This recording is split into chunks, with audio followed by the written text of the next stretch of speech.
Yeah, how's it going, man? Good morning or good day here. It's almost 5 p.m. in Greece.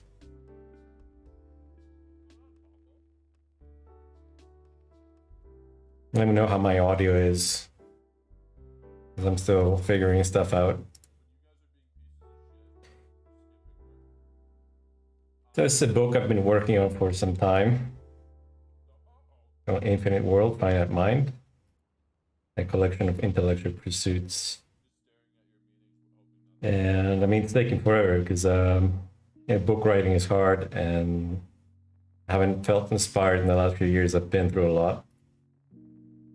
So I thought maybe this, but streaming it would maybe, I don't know, inspire me to actually do some work on it, do some of the editing that's required.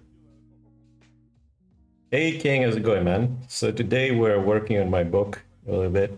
So it's just going to be a chill stream. I'm just going to be reading stuff out loud and trying to edit it.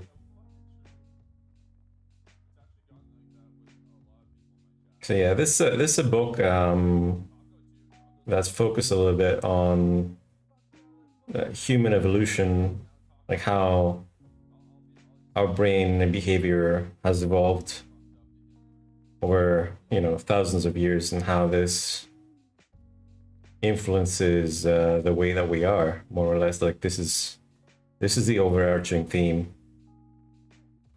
and like I say in the prologue, I'm like, should this book be written?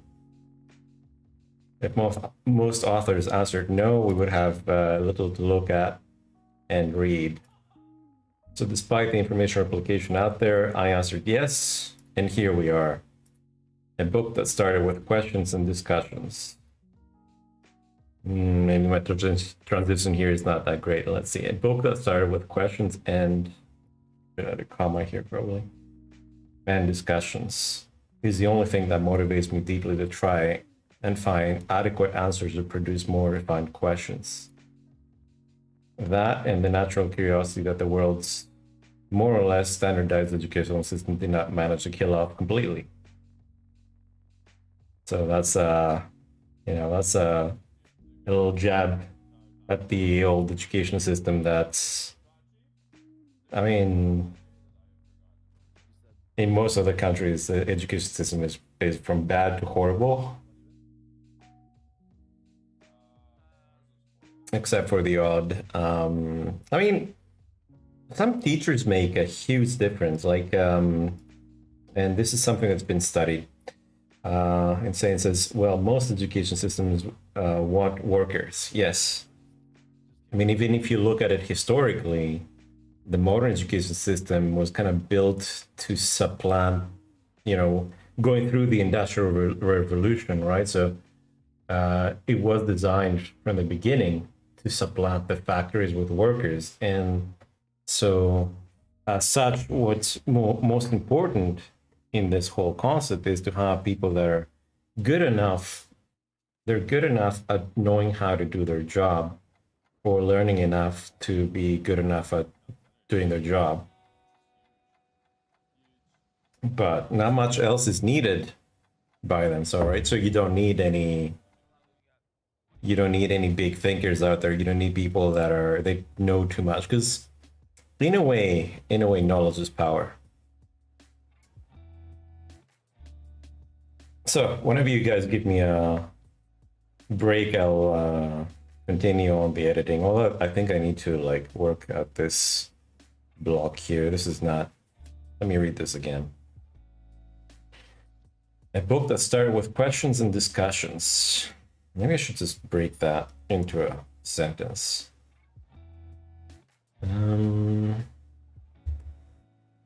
It is the only thing that motivates me deeply to try and find adequate answers, comma, or produce more refined questions.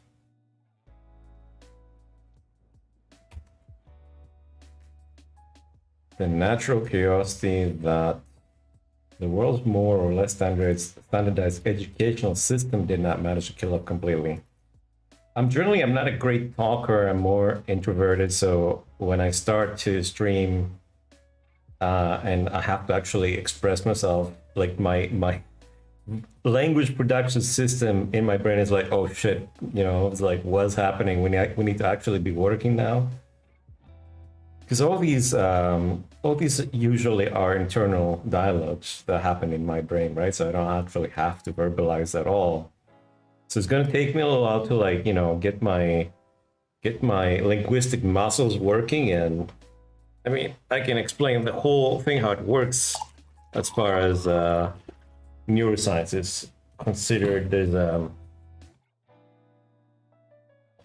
dedicated area in the brain that does all this hard. It's actually really hard work to produce all these noises that we call language.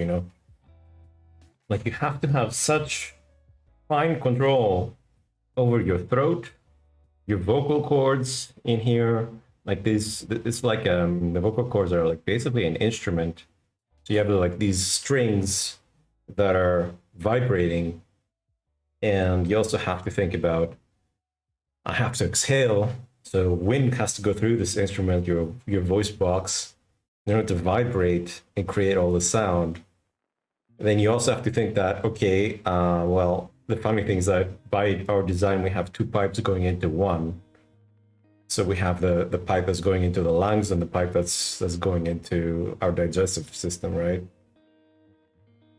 And so the whole time we have to juggle swallowing and talking and drinking water and talking. And that's how a lot of people choke, is when you multitask too much between eating and talking. It's a little dangerous, actually. You have to give eating and swallowing proper attention.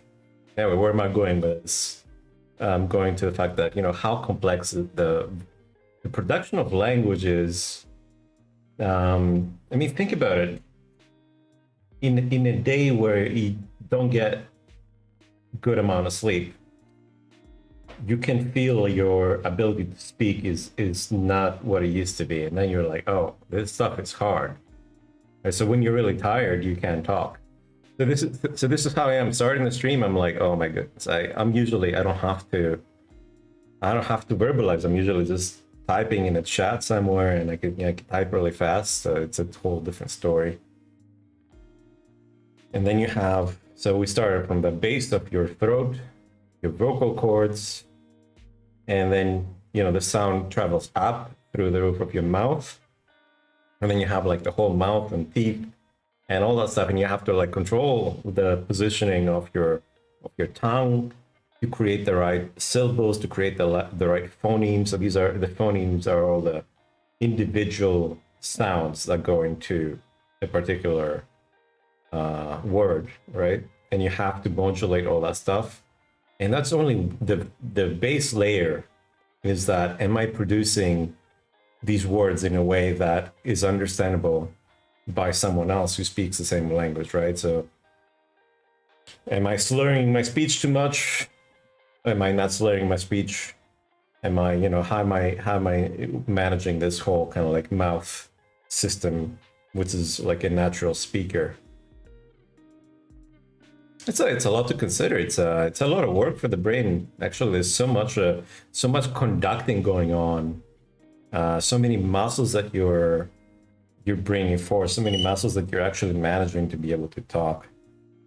So yeah, it's going to take me a little while to warm up, because I'm not usually a talker, even though I've been involved in politics and shit like that. I'm not really a good, going up and talking to crowds kind of person. I've worked on it a little bit, but I mean, in my core, I'm an introvert, so this is, I mean, streaming even is a challenge, but I think it's healthy for you if you try to challenge yourself in things that you're bad at, or you think that you're traditionally bad at. This is this thing called, identity, and how we define ourselves, and the way that we define our identity, the way that we set the boundaries in our identity, actually limits how we see ourselves, and then it limits what we think we can achieve, what we think we can do, where we think we actually have natural skills, where we don't think we have natural skills. So King Credden says in chat, well, what I find that's peculiar is that when Typing, no one can type about anything, and the brain works a lot faster. But while talking, I can't string a thought together. Right? It takes, sorry, I have to wrap my nose. It takes a lot of practice. And actually, the fact you King Cred, and you're also streaming, guys, if you want to, if you like really drum and bass and loud music and I don't know, car sports like Rocket League, go follow King Cred. He streams that a lot, but also he streams some military games and shit like that. And actually, he played the Terminator as well. That was a fun game to watch. Anyway, but yeah, it's a lot of work, man. It's a lot of work. Let's try this sentence again. A book that started with questions and discussions. Now I don't think the comments needed anymore. Questions, discussions. It is the only thing that motivates me deeply to try and find adequate answers. Or produce more refined questions. Hey, thanks for the follow. Holy shit! Thanks for gifting and saying a sub. That's my first sub. I don't even have sub icons or anything yet. You rock, King. Thanks so much, man. You rock. I'd say all the says, I mean, I used to play Counter-Strike pre-mic days, right? Pre-mic. I'm also old. I'm 38, so I used to play like that stuff back in the day. And then he says, God damn, I was able to quickly articulate context in a few seconds versus the stress of actually talking with a mic. I mean, using the mic in multiplayer games is a huge bonus. It's a huge plus. Given that I used to play a very serious mercenary on EVE Online. I was in Killers in Action, KIA, Mercenary Corps, for a long time, and we got hired by some of the biggest entities in the game to beat each other up. But we were so professional, and all sides liked us, and they didn't hold a grudge, despite the fact that we beat the crap out of them, right? For money, for pay in the game, anyway. But we're so professional, so we didn't we almost never smack talk. Only the fleet commander would talk in local. We were very serious like that. And I was one of the fleet commanders, actually. So holy shit, that game was such a, like, playing EVE Online to that extent. It was basically like running space military. Like it was space serious business type stuff, right? So it was a hoot. It was great. But yeah, what was I gonna say to that is that we used to have hundreds of people on voice comms on Ventrilo and on TeamSpeak. Actually, Ventrilo couldn't handle the amount of talkers, so we used TeamSpeak on our own server, and it was like optimized to handle as many people as possible. And often you go into fights, and then you were working with allies, and then the allies would also join voice comms, so you have the benefit of talking directly and getting everyone organized. That was insane. Some of my most fond gaming memories were on EVE Online, running huge ops like that. Anyway, let me start over. So let's see if I can finish this sentence. Book that started with questions, discussions.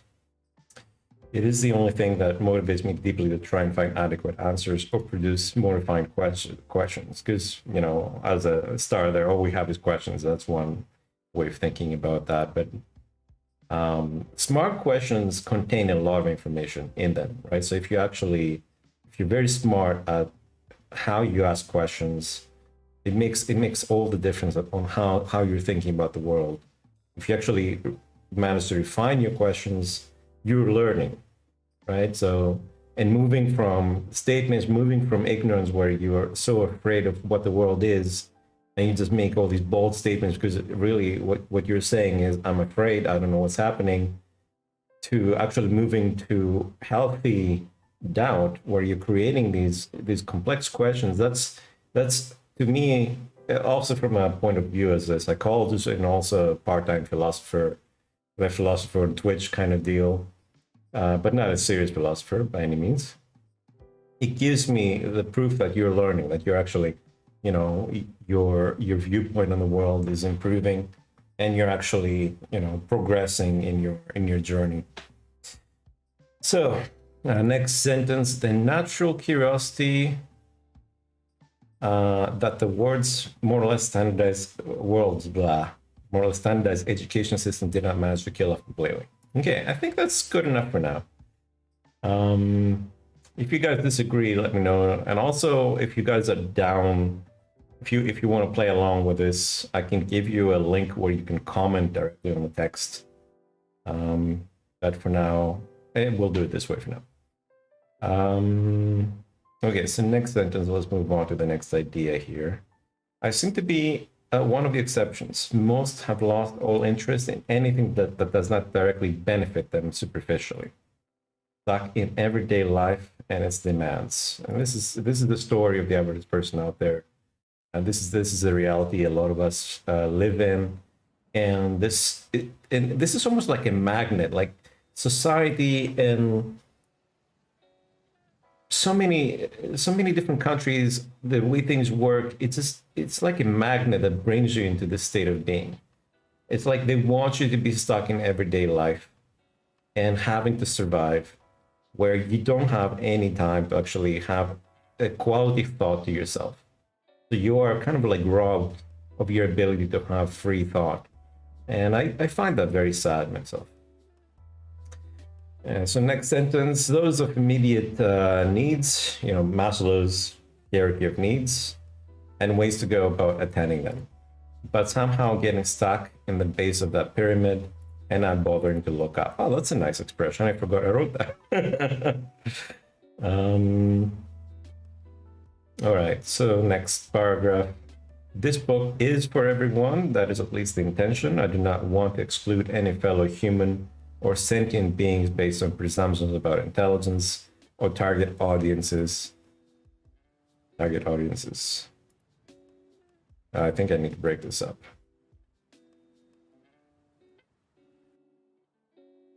Yeah, this needs to be broken up.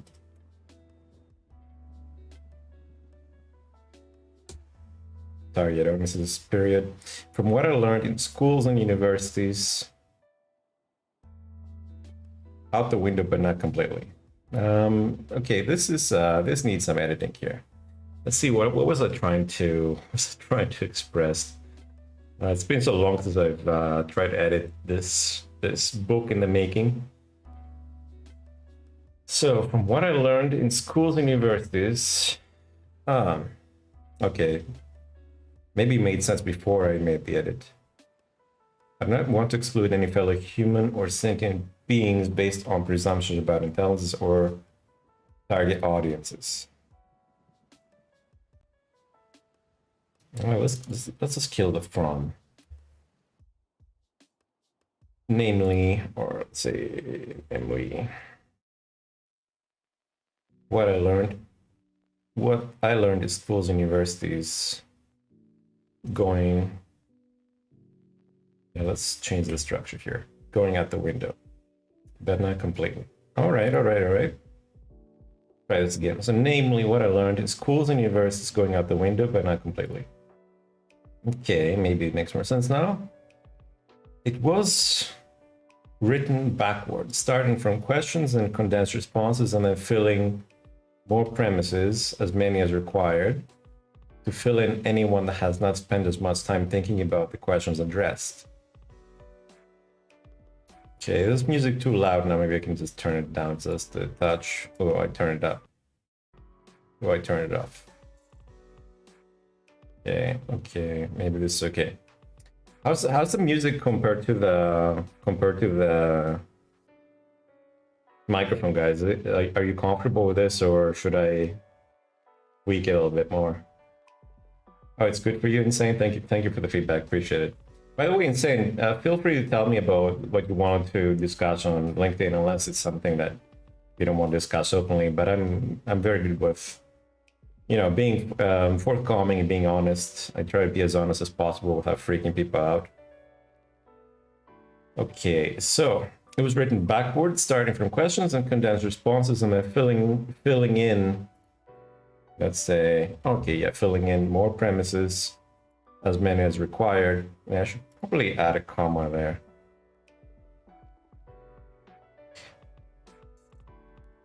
And now we're repeating the fill-in twice, so I need a different way. I did need a different way to express this.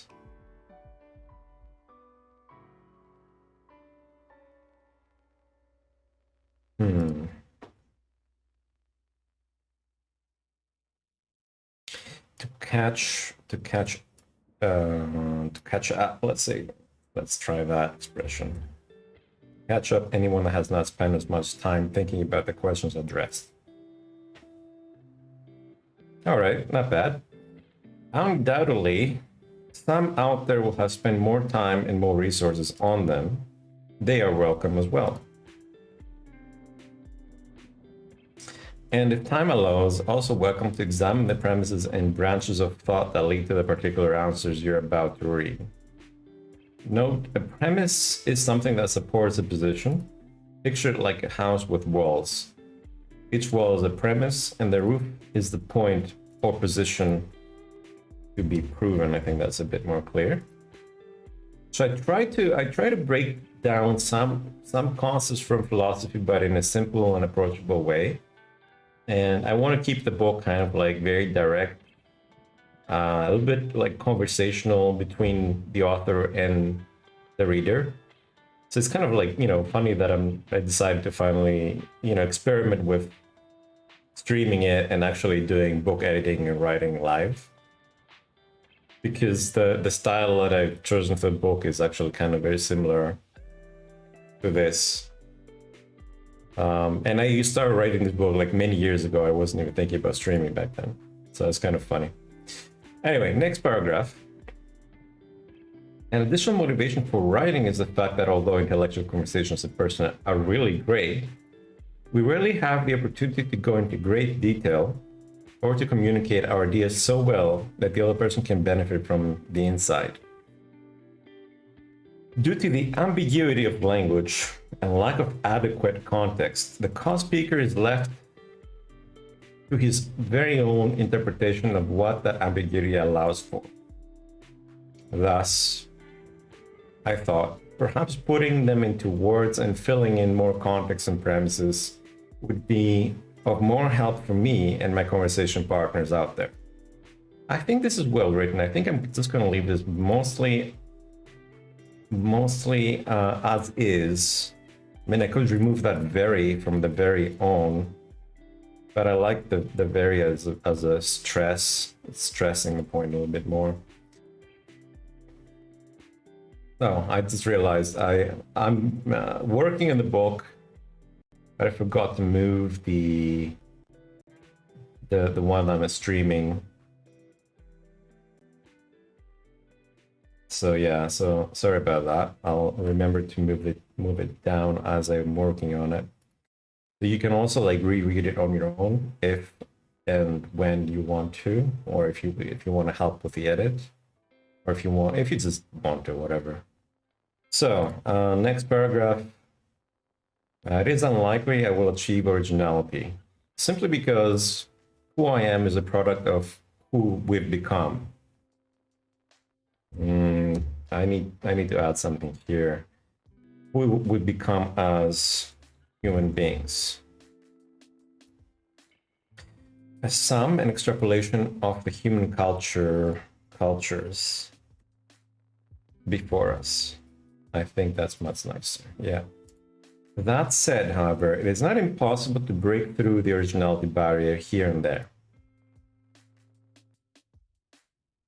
Often we find ourselves in groups that, due to our genetic predispositions, we feel a strong urge to belong to, or to sometimes be different from on purpose to lead the group. Oh my god, this sentence is a nightmare. Okay, let's see. Often we find ourselves in groups in, how do we define, in particular groups that I probably need a comma here. Due to our genetic predispositions, we feel a strong urge to belong to. I think I need to break this up.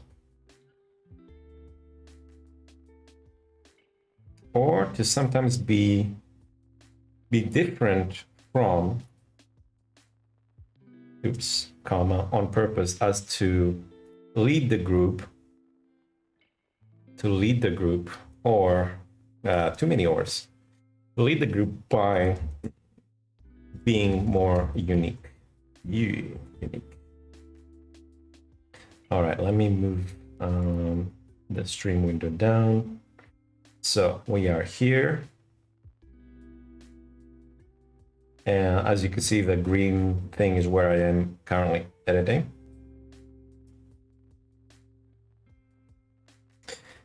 You'll have a better understanding of that by simply watching documentaries on the social order of monkeys, our cousins. Granted, we're not exactly like them, but their social structure is so close enough of a model to our own. We think we're so ahead, but we're still pulled back by the same evolutionary forces. Our genes, the environment, and how we've changed the latter. Presumably, life on Earth started here. If so, then our genes are close adaptations to the statistical average of what the environment could be on Earth. Maybe that's a little complex sentence, but for now, maybe it's not too confusing for new readers, hopefully. But if it didn't start here and the stowaway on an asteroid theory is true, actually, this should be a hypothesis. So let's be more accurate. Because the theory is much more than a hypothesis. It's a set of very well proven hypotheses. Although, people use the word theory interchangeably. Might as well try to, I don't know, throw a hypothesis out there for what it's actually meant to be as its own definition. Anyway, let's start this sentence over because I commented too much. But if it didn't start here, that is life, and the stowaway on an asteroid hypothesis is true, it's been here for such a long time that the environmental effects of this specific planet, comma, and changes through time, and the changes through time have had a huge effect into life's programming. How is that sentence? Is that too loaded? It's a big sentence for sure. But if it didn't start here and the stowaway on an asteroid hypothesis is true, okay, I'm breaking up the sentence, so it's a flow. It's been here for such a long time that the environmental effects of this specific planet and the changes through time have had a huge effect. Maybe into is not the appropriate. Let's change this to on. Huge effect on life's programming. Okay, maybe that's what was bothering me this whole time. It's a long sentence. It's a free flow, kind of like a conversation. So I'm gonna leave it alone then. Why make mention of these in the prologue? Because I've always hated the types of essays that pit someone to one side. Is it nature or nurture? My response, maybe I should make this a column. It's always both, comma. Why are you even wasting a question on that? That should be a question. And I amend the long now popular question. How does the environment interact with this product, life? This undoubtedly leads us to philosophical pursuits of existence. That is a far more useful question, whether we take that route alone or mix it up with empirical scientific pursuits. All right. I'm digging this so far. I think I'm not going to change much. How are you guys feeling about the introduction, the prologue so far? Like, a prologue is basically introductory chapter, more or less, right? That's how we understand a prologue, maybe. It's Greek, so Pro means, beginning of, and log means words. I'm not digging this music right now, so as you guys think through this, I'm gonna try to skip ahead in this long track. King Kraden's like, for a dumb person, I understood. Man, you're not dumb, but okay. For a dumb person, I understood it. So you are truly teaching out to every human on the planet. This is exactly what my ambition is. My ambition is to make this book so easily readable to anyone, which I also discussed in the introduction. And that's one of the hardest things, is to actually edit the book in such a way that it's not, it's not snobbish, it's not, being posh and shit like that. So this is where, if you hear something that's like, okay, this is way too complex, I might need to edit it down to something that's more approachable. I'm leaving some complex statements in there because I think that if you have some peppering of more complex statements, it's doable, right? So with a context, you can understand what the author means. But if it's all like that, then the author is like, goodbye. I'd rather go read something else that's more approachable, right? Okay, so let me drag this up a little bit because I'm moving to this paragraph now. So far so good according to you and according to Insane. Thank you for the feedback. This is much appreciated. So there's nothing more personable than someone starting out by describing how the world feels to them and how he began to approach it, period. Let's read another comment.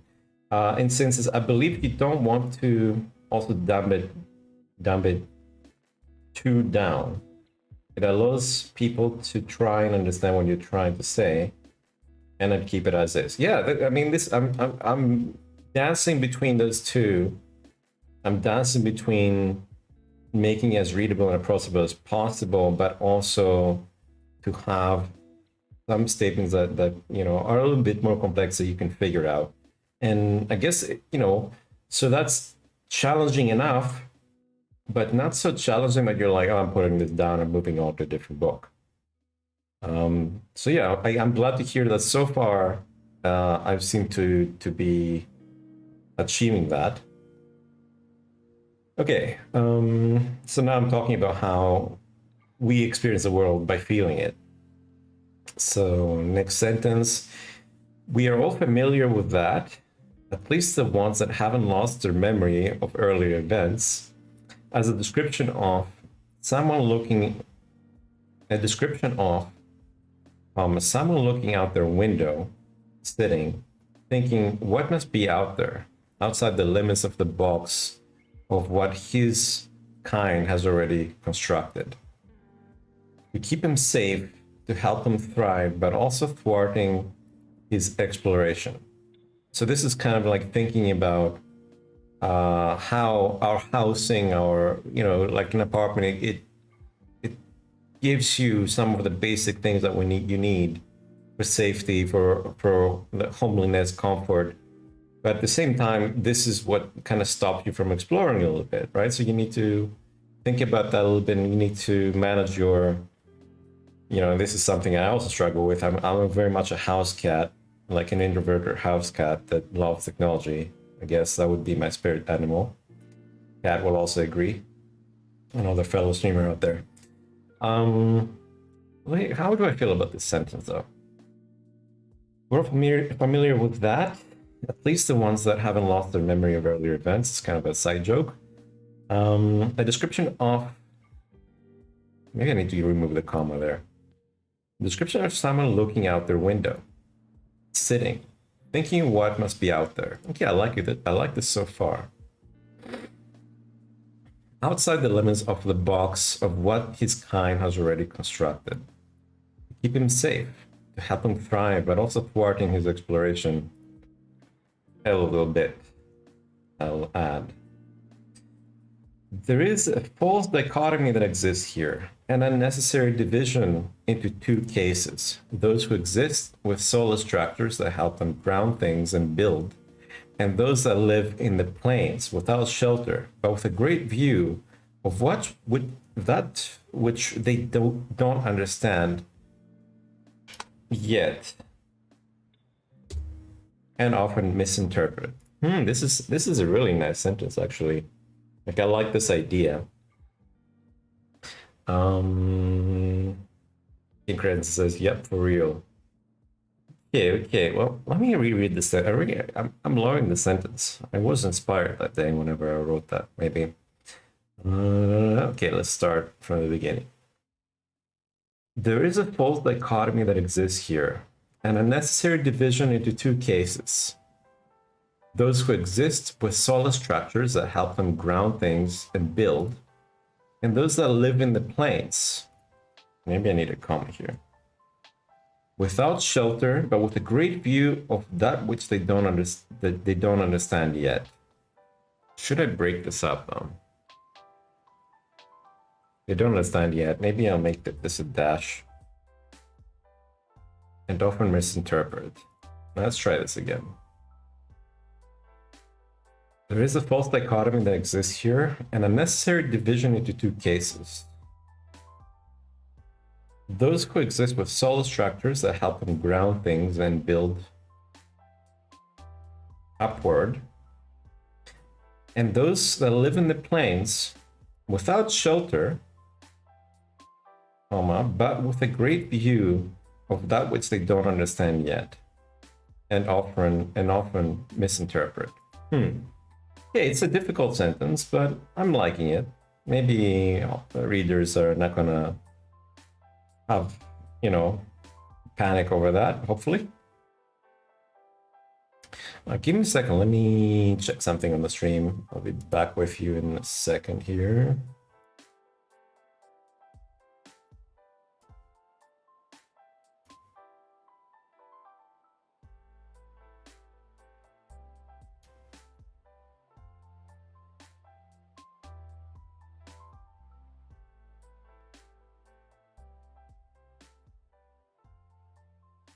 All right.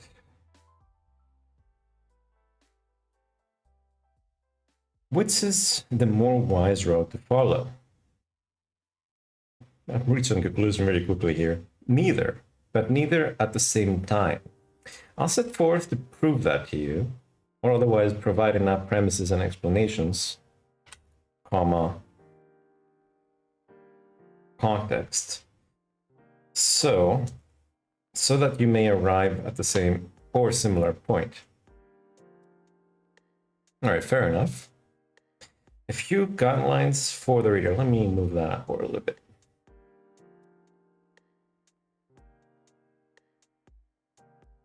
A few guidelines for the reader of this book. Some of you may only have to read it once, and you may skip parts that you're already quite familiar with. That's expected. Others would greatly benefit or achieve a better comprehension if they just reread certain parts, including the prelude,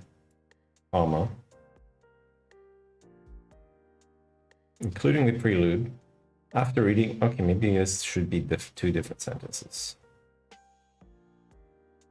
Others would greatly benefit or achieve a better comprehension if they just reread certain parts, including the prelude. Yeah, this needs to be a new sentence.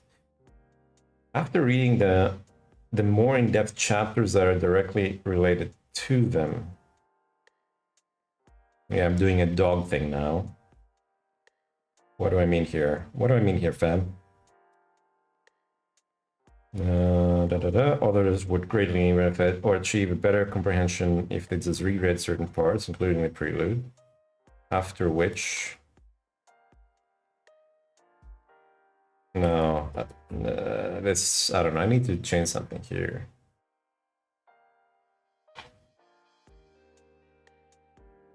And after reading the more in-depth chapters that are directly related to them. Okay. Not 100% confident on this, but I'll revisit. It isn't a race. Comprehension is more important. Exactly. And why not enjoy the journey? That said, when I read books, I tend to just rip the information I want out of them, skipping chapters, paragraphs, and the like. Too many books out there, not enough different information in them, and few ballsy enough to make experimental claims.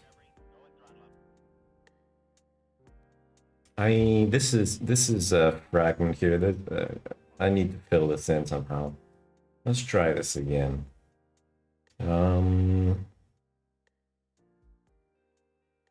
Okay, too many books out there, not enough different information in them, and few balls enough to make experimental claims that introduce novel information. All right, I think that's where I was going with that. Being so afraid to be wrong could be the biggest stopper to being original and creative. That's a huge fact, I feel. I mean, I don't even need to make a case for that, right, guys? Like, this is that obvious to a huge degree.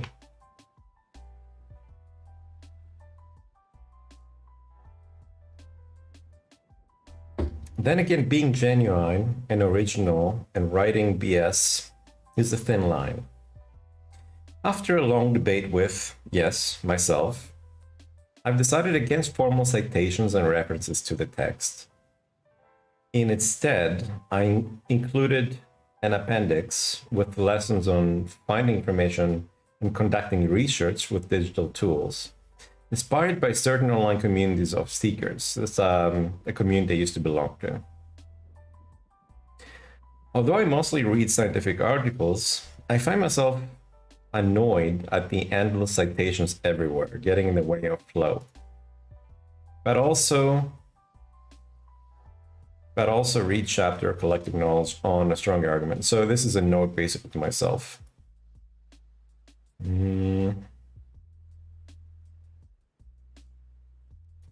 So I think this is a rough ending to the introduction.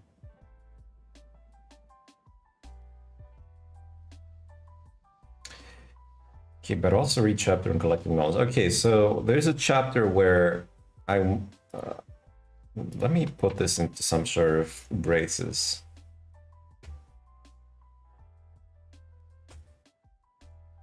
Or maybe, okay, maybe make this into a real sentence, why not? In a later chapter,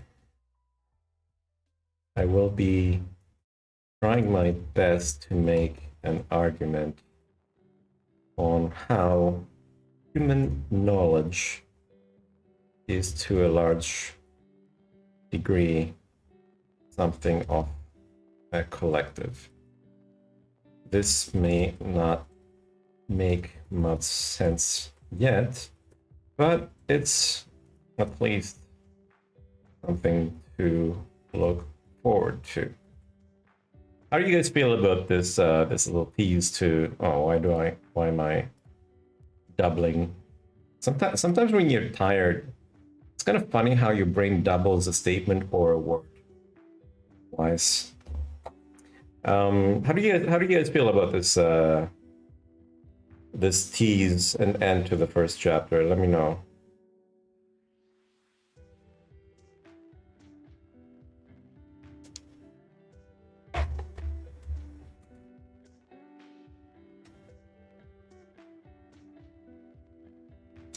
King Credden's like, intriguing, want to hear more. All right, this is what we want. We want to intrigue the reader. Okay, so this note to self is not needed anymore.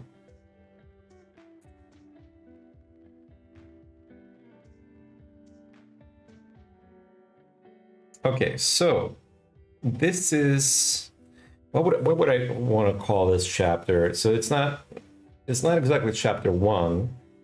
It could be innovative and be like chapter 0.5. And it's basically on writing itself. Alden says, how would you break it down? Can someone just open up a chapter and get insights? Or is it a build-up as you read this chapter?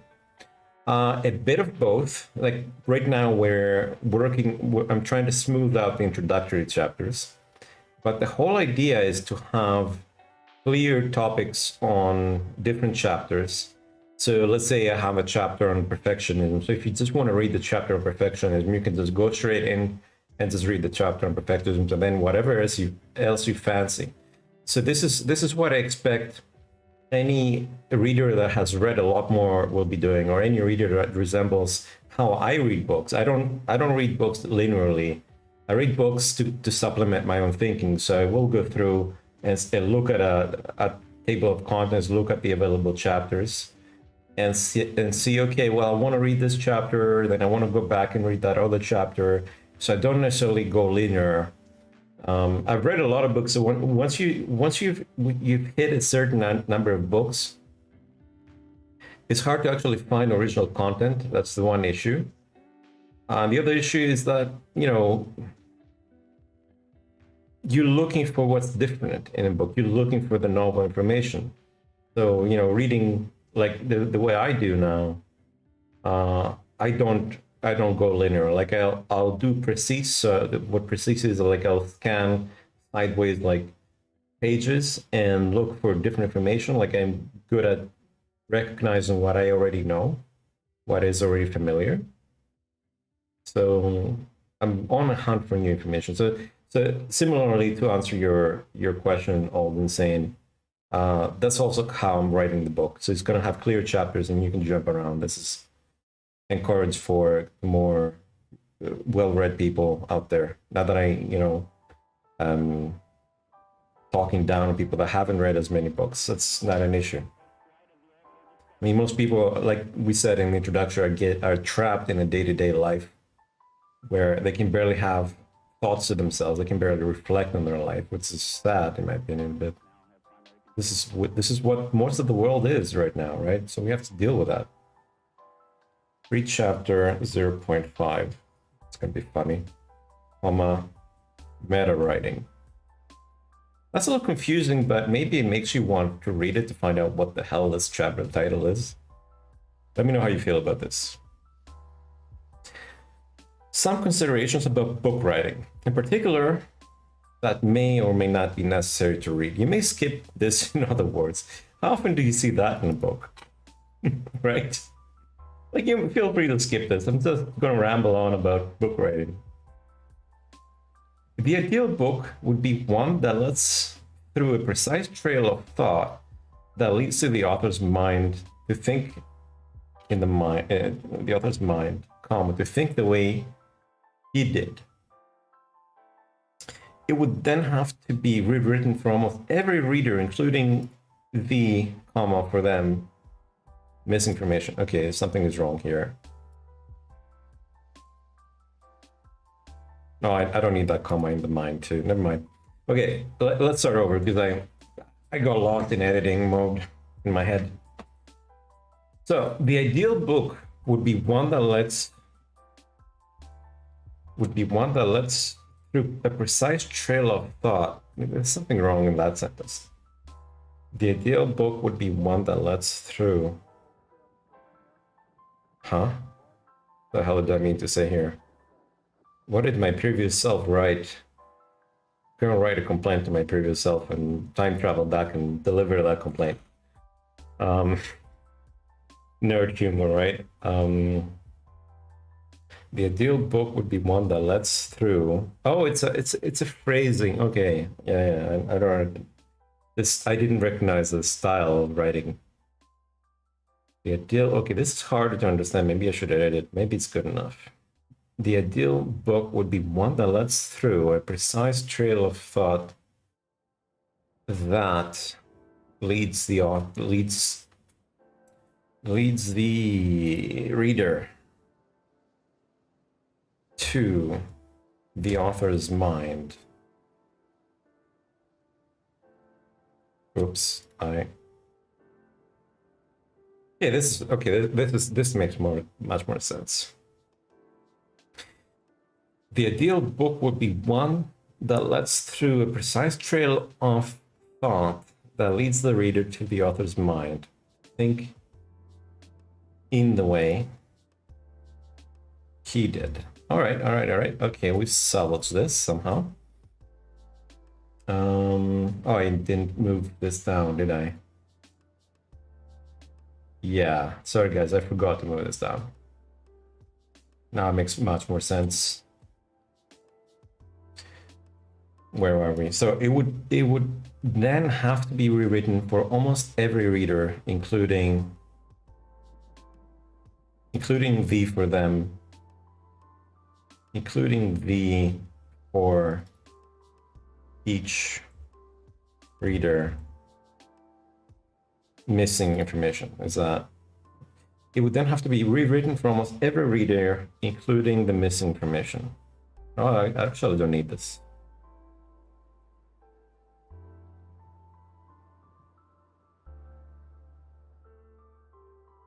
Including the missing information. Yeah, that was a weird sentence.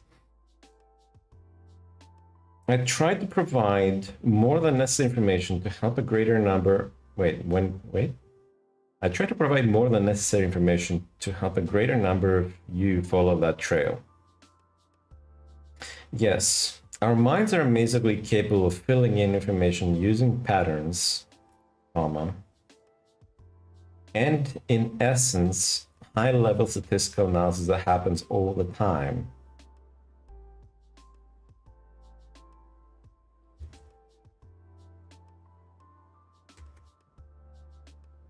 However, once we put it in theoretical and symbolic terms, it just seems it only what am I going to say here? I need to start over.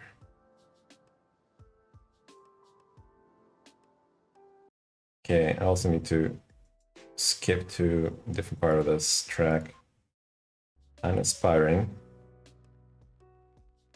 Actually, I'm gonna try a different track because this is not that great. Let's try this one. Ooh, Storm, that's aspiring. All right. Okay, let's start over because I even confused myself here, and I'm the author of this. All the things like I have to go prep lunch soon. I'm located in EST. I'll take you up on that offer and reach out to you soon. Awesome, cool.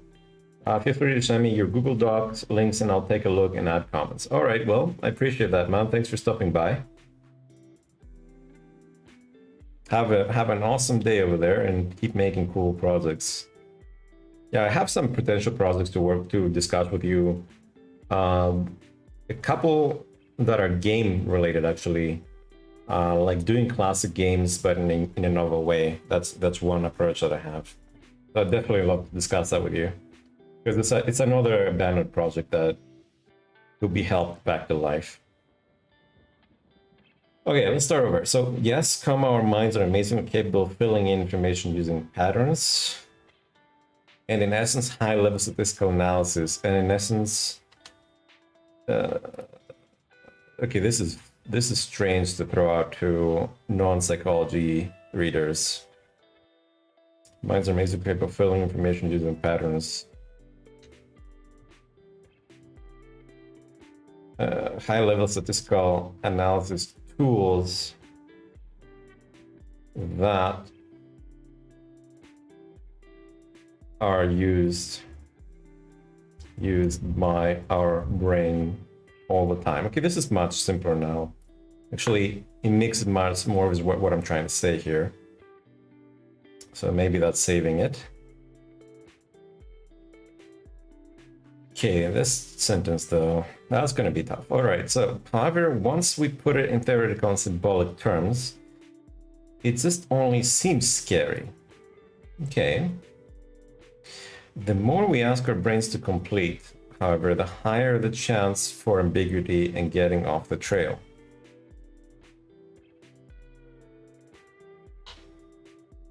All right.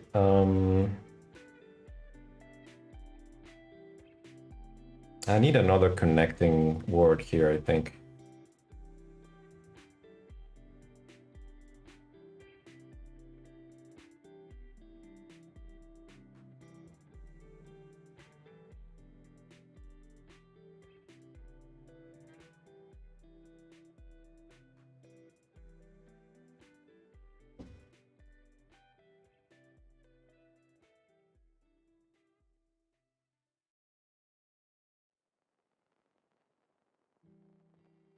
Give me a second, guys. I'm just working on my tools a little bit.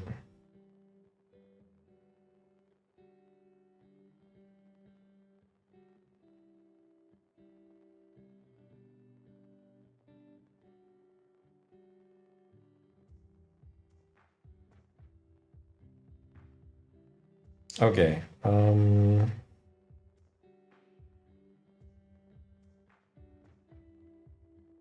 Okay, so we were here. I want to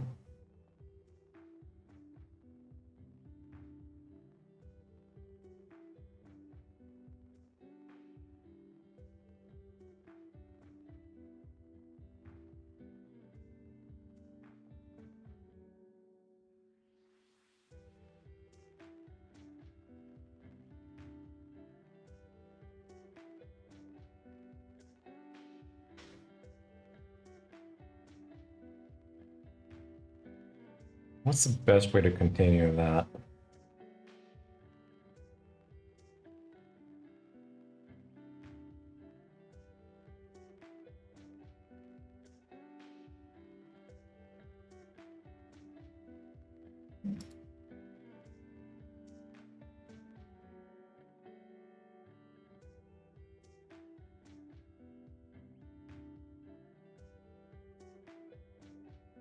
However, once we put it in theoretical symbol terms, it just only seems scary. Maybe I'll just get rid of this altogether. Now let's try to read this with the above sentence. Okay, so yes, our minds are amazingly capable of filling in information using patterns and, in essence, high-level statistical analysis tools that are used. Oh, I'm repeating the brain stuff. Because I'm actually... Well, mine is the brain. So that's why it feels like I'm repeating this. High-level statistical analysis tools that are used by our brains all the time. Once we put it in theoretical and symbolic terms, it only just seems scary. Okay, I think this is fine. I don't need that, however. All right, that took me a while, sorry. I was going through it in my head. The more we ask our brains to complete, the more... I don't like this sentence. The more we ask our brains to fill in, the more we ask our brains to complete. Nah. Let's say fill in. However, the higher the chance for ambiguity and getting off the trail. This is not necessarily bad, but we should be able to follow a trail in order to know where it goes, and then know order, and then at the same time explore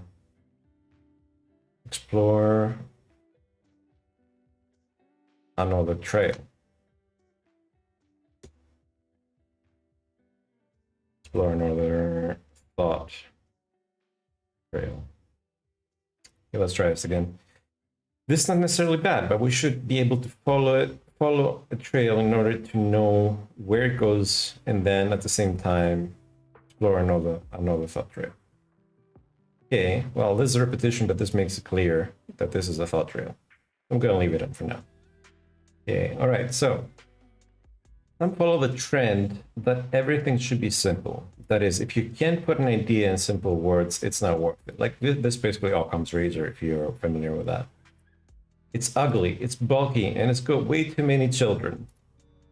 You may come to the realization at some point that nothing is simple if you dig deeper with questions.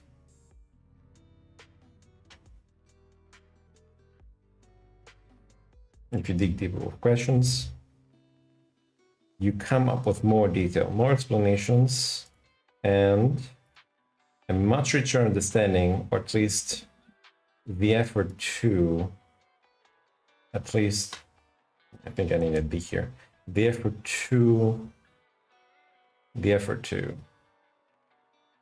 rather than the idealistic golden rules we ascribe to. The same goes for formulae, models, and theories. Okay, I feel like there's a transition missing here, maybe. Yeah, let's try this paragraph again. Some follow the trend that everything should be simple, that if you can't put an idea in simple words, it's not worth it. It's ugly, it's bulky, and it's got way too many children. I hope that this expression is clear. How do you feel about this expression? Like what I mean to say that there's way too much detail, right? So this thread has way too many children you need to follow up with. I mean, maybe this is not clear though. You may come to the realization at some point that nothing is simple if you dig deeper with questions. You come up with more detail, more explanations, and a much richer understanding, or at least the effort to, rather than the idealistic golden rules we ascribe to. Okay, something is missing here. You come up with more detail, more explanations, and a much richer understanding, or at least the effort to one, rather than the idealistic golden rules we love. Idealistic golden rules we love to. The same goes for formula. Okay, I think I need to explain this. I need to fill in this paragraph more. This is not enough. It's not clear enough for some to follow my thought here, I don't think. So I'm sorry I have to read this over again. And maybe skip forward in the music. I'm still looking for the right music to inspire.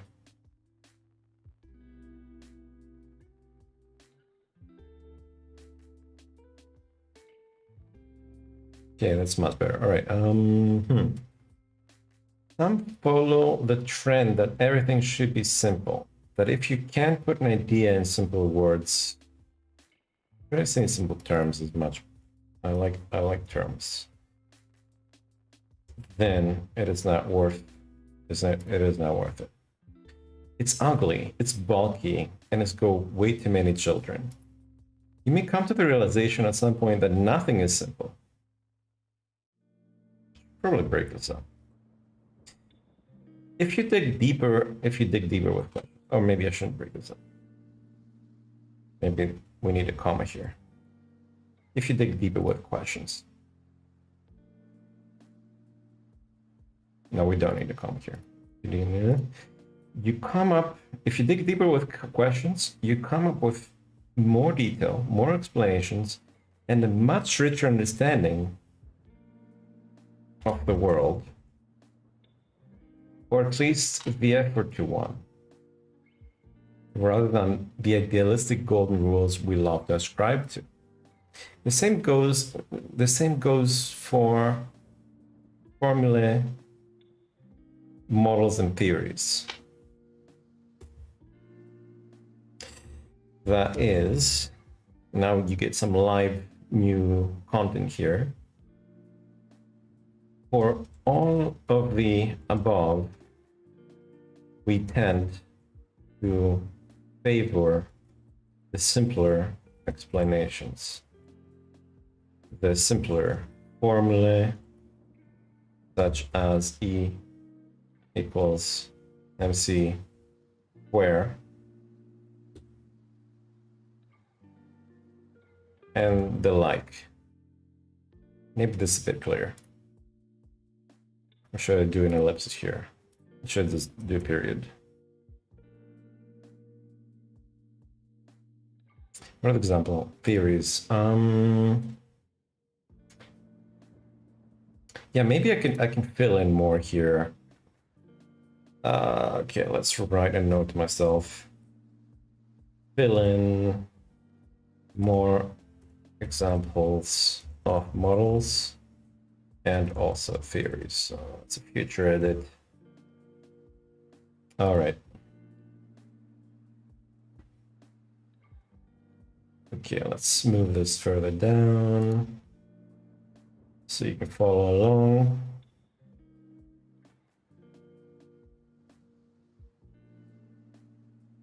As we approach infinity, we begin to lose track of it. Our singular mind simply cannot handle infinity.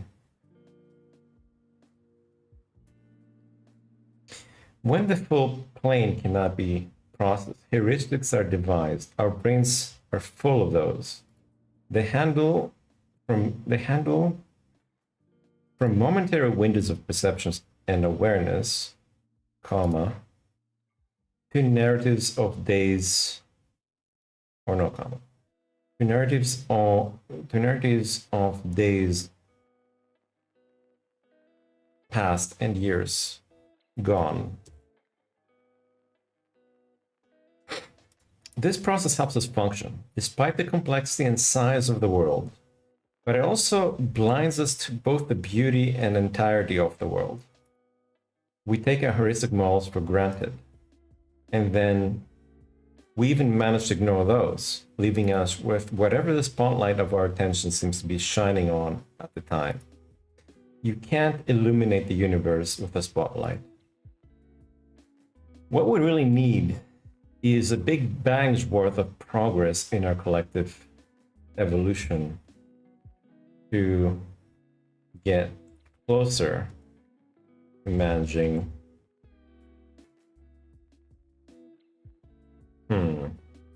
getting closer to being able to hold the complexity of the world in our minds. So let's read this over. Definitely need a transition here.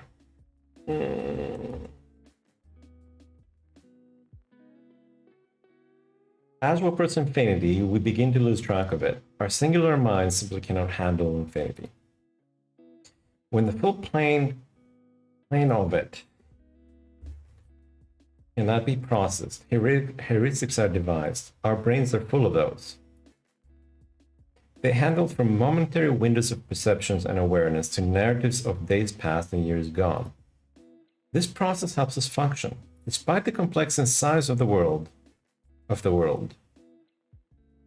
But it also blinds us to both the beauty and entirety of it all, let's say.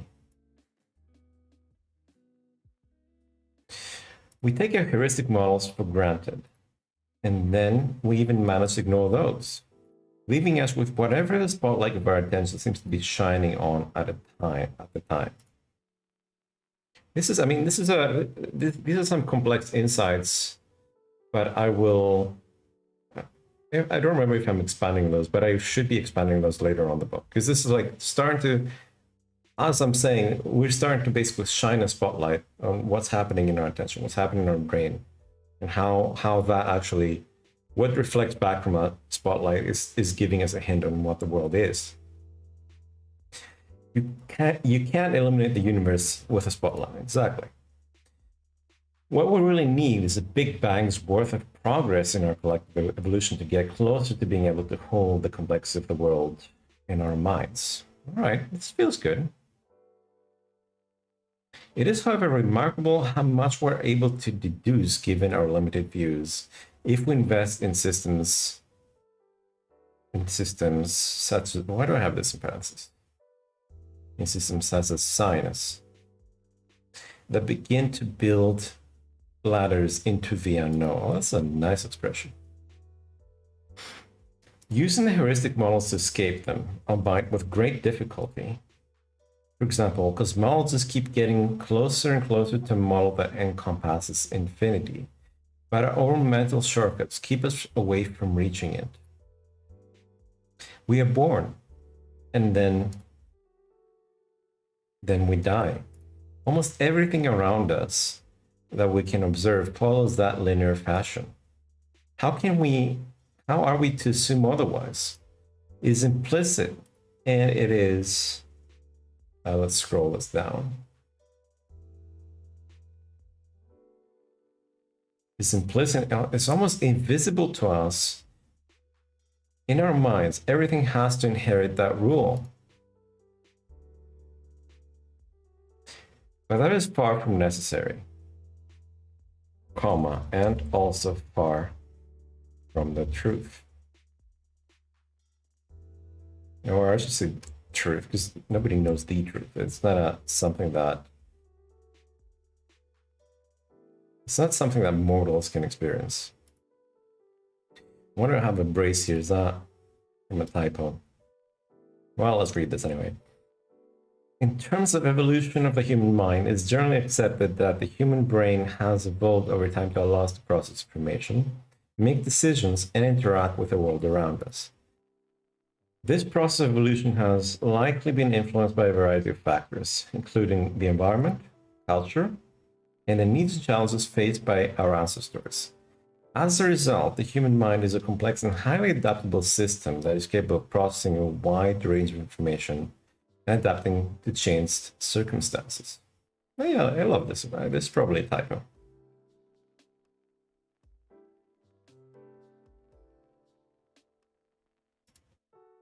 Okay, this is something that I'm working on. I think this is a fragment that I need to integrate into the chapter. But let's read it anyway and see if we can do that now. As for the idea of a ghost of civilization, so I was referring to that earlier in the prologue, but I will need to dedicate a chapter on this. This is a concept that can be a little too complex. It comes from, as I'm saying here, as for the idea of a ghost of civilization, this concept is often associated with the philosophy of Georg Wilhelm Friedrich Hegel, who argued that the history of human civilization is a result of the world spirit, or the absolute spirit, as he called it, moving through time and shaping events. Now, that's a concept. According to Hegel, this process is driven by a kind of inherent logic or reason that guides the development of human society and culture. Now, this is a fragment. So, does the previous chapter follow? In terms of evolution of the human mind, it's generally accepted that the human brain has evolved. It does actually kind of follow. Right, factors, because we're talking about culture, and now we're going to the idea. I mean, maybe this needs to be expanded.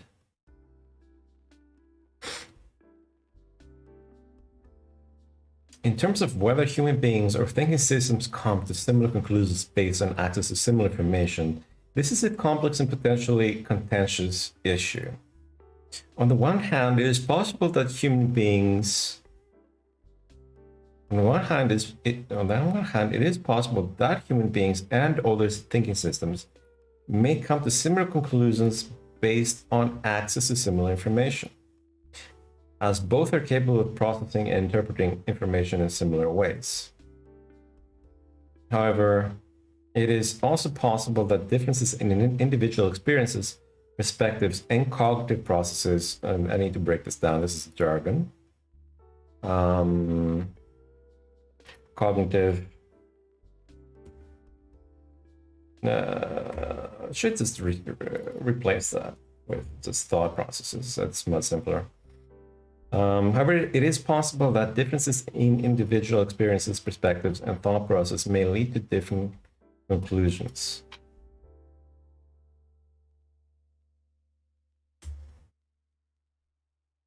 Even in cases where the same information is available to all parties.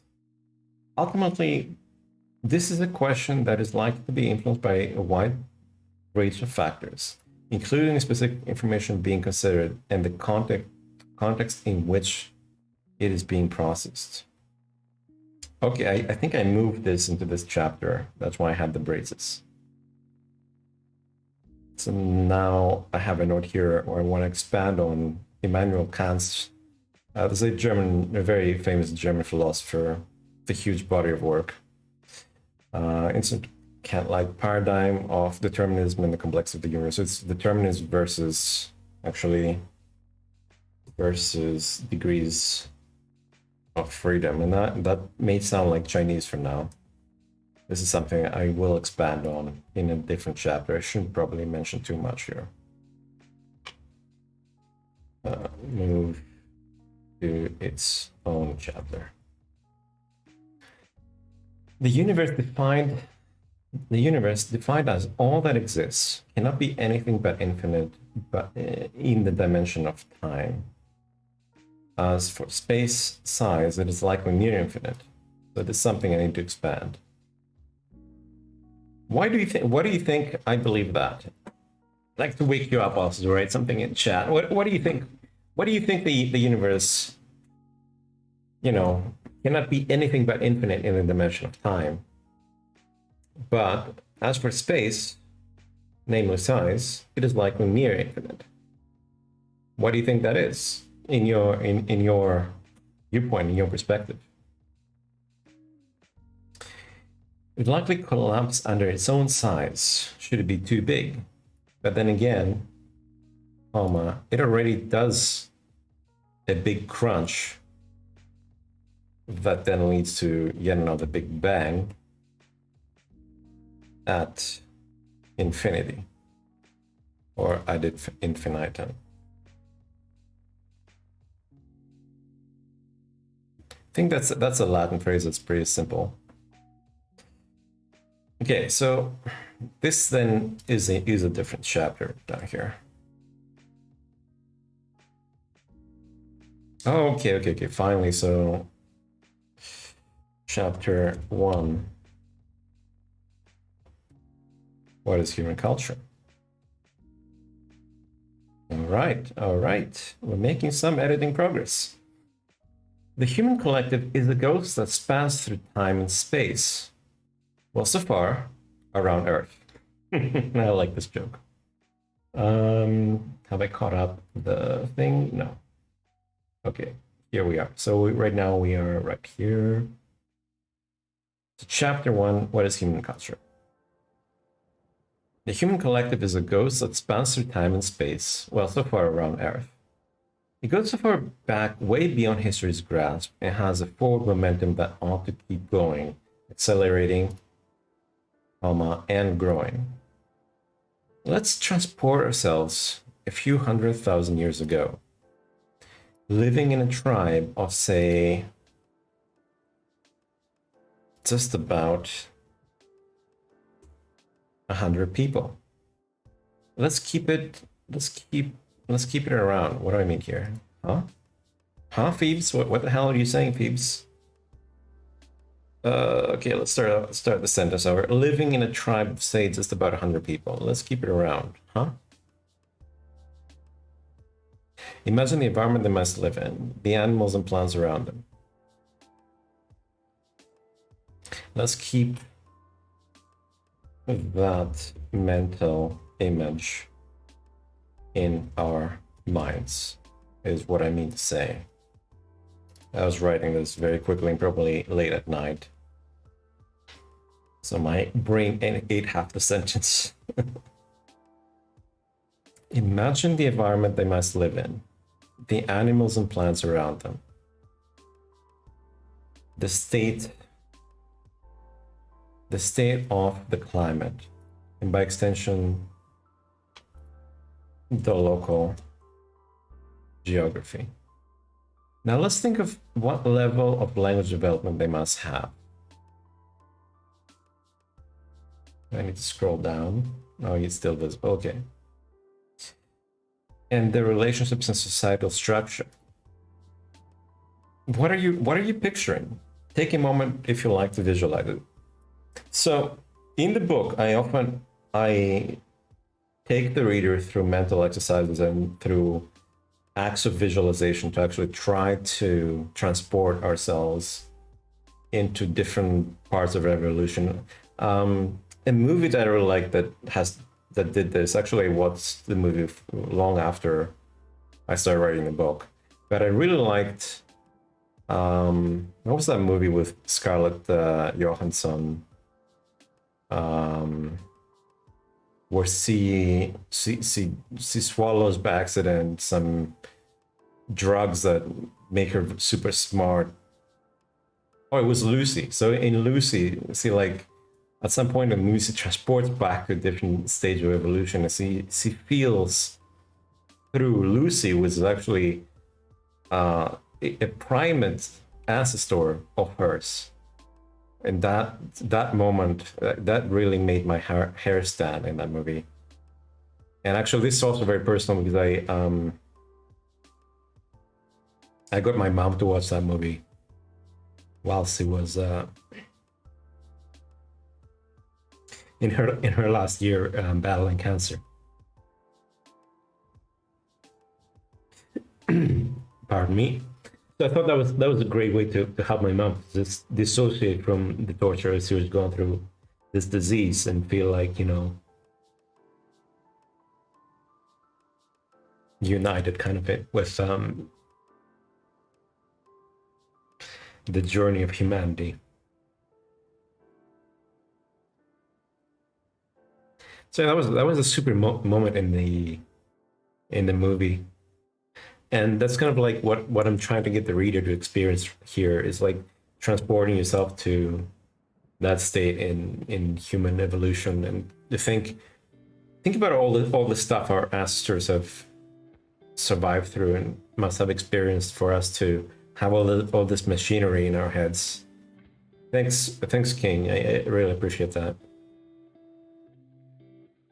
So yes, I'll be, you know, taking breaks from the discussion to also like help people to just think about things from a different viewpoint and not, you know, stress the reader too much with heavier concepts that I'm trying to work through.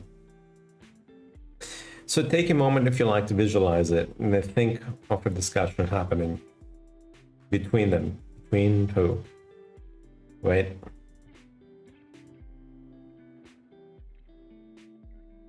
Between okay, I think of a discussion happening in that small tribe.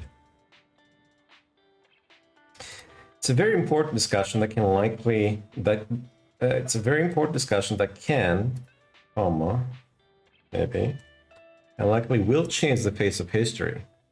You know, much like all the discussions in cafes across Europe changed the course of history in the course of Europe. Like they helped speed the European civilization forward, and all that happened in cafes, right? So I'm imagining, like, you know, it's just like 100 people huddled around the tribal fire and trading stories, and some ideas start to spark. But has it only happened there and nowhere else in a similar village around the very planet? Somewhere with a somewhat different environment, societal makeup, comma, and all a bunch of different factors. That's a question. How many factors can differ and how many are still the same? So this is also a question that another philosopher, a couple of Greek philosophers posed. So you have on one hand, you have Heraclitus that has the famous phrase of everything is always in change, or in ancient Greek, ta πάντα ρει, so everything is always changing. And then you have on the other hand, Plato, who discusses this idea of the forms. So you have certain forms in the universe, or let's say these forms can even be like physics equations that seem to never change, right? So these are the ideas kind of like that I'm touching on here. Well, I didn't expand too much on that. Maybe expand later. All imaginary groups we're considering lived on the same planet at about the same era. My guess is simple in form. The more factors that are shared between them, the higher the chance they will come across similar thoughts. We could go on and on identifying as many of them as possible. I'm sure someone will, probably a physical anthropologist of some kind, and wouldn't mind reading their findings. Yeah, that's a nice pursuit to do at some point. Look into people who have looked into these topics. Fine, if you choose to go a bit further into detail, read on, or skip this for a more tantalizing tidbit after this section, dear reader. I'll say that, well, necessity may indeed be a mother of invention. What would be a bigger influence here than the environment itself, right? So overcoming obstacles in the environment, that necessitates invention. The geography, physicality, boundaries, comma, and other animals stacked there with our imaginary group of tribal humans nature, comma, also known as the other part of the nurture versus nature debate, surely has a big influence as well. But to be frank, as a matter of speaking, for I am almost always frank when time allows for it. And this, after all, is a book. So we have all the time in the, this is a joke. I'm actually just trailing off here, just to tease the reader a little bit. The author didn't die, thankfully, and hopefully nor you, the reader, while reading this pretty bad joke, or good.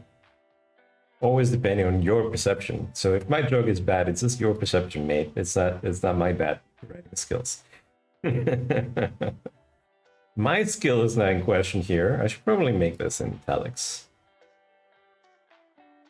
My skill is not in question here. See? You're still reading, unless you're one of those critics that must go on and torment themselves intellectually, driven by sheer force of diligence. I think that's a pretty good joke. Because, you know, book critics, they have to read through the whole book, even though they want to, like, jump off a cliff because it's so bad. Can you still remember what we were talking about? This is a memory test disguised into a book. All right, this is fun. I'm going to give you that. Someone will soon reach out to you and run the other part of the test. Right. Oh, well, we were talking or about to after break for commercials. Oh my goodness. I think maybe I'll end the first reading of the introduction of the stream here. This is a nice experiment. Thank you, King, for hanging out.